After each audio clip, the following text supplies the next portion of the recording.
Assalamualaikum, selamat pagi dan selamat sejahtera bersama saya Hakim ataupun Pemerhati Hakim. Kita sekarang berada di Kaneri Hari Terbuka Angkatan Tentera Darat Malaysia ke-91.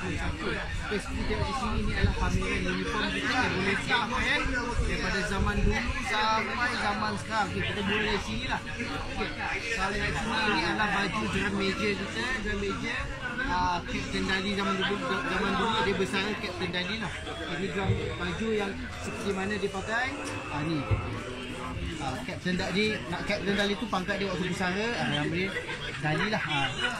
Okay, ni baju yang dipakai waktu dia drum major. Inilah adalah baju Guru Agama Askar Melayu zaman 1930-an juga, iaitu Tuan Haji Ibrahim Yusof.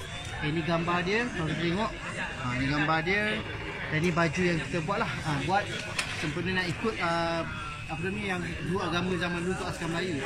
Okey, next kita punya adalah baju mufti. Okey, baju mufti ni kita kata adalah baju Melayu zaman dulu lah. Okey, ni baju Melayu yang dipakai oleh Askar Melayu zaman 1930-an, 40-an pakai.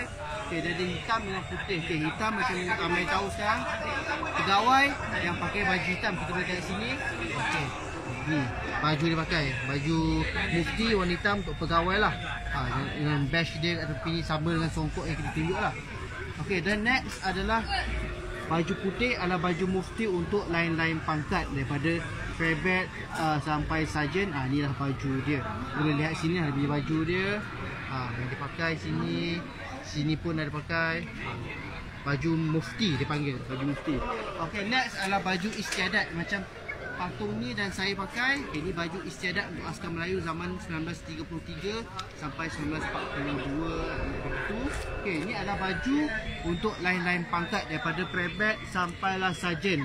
Kalau sarjan saja akan ada sash ni. Selain daripada sarjan, dia akan pakai baju macam ni biasa. Pillbox set boleh, songkok boleh. Untuk sarjan dia punya warna merah lah. Kalau bukan sarjan dia tak ada benda merah ni. Okay, ni kalau tengok, ini Lieutenant Anan kita pakai macam ni dulu waktu dia pangkat color sergeant, sama dengan ni lah color sergeant. Okay, baju dia. Okay, next adalah baju yang pegawai macam saya pakai ni. Okay, ni adalah baju istiadat untuk pegawai Lieutenant dan ke atas akan pakai baju macam ni. Ini adalah baju yang Lieutenant Anan dengan Lieutenant Ibrahim tak salah pakai waktu dia pangkat Lieutenant lah, Lieutenant muda tu. Ni baju dia. Baju Lieutenant dia pakai songkok biasa, pakai songkok macam ni. Yang ni lah dia pakai pillbox songkok bulat macam saya pakai lah. Macam saya pakai songkok bulat boleh, songkok pun boleh. Okay, next adalah baju tempur.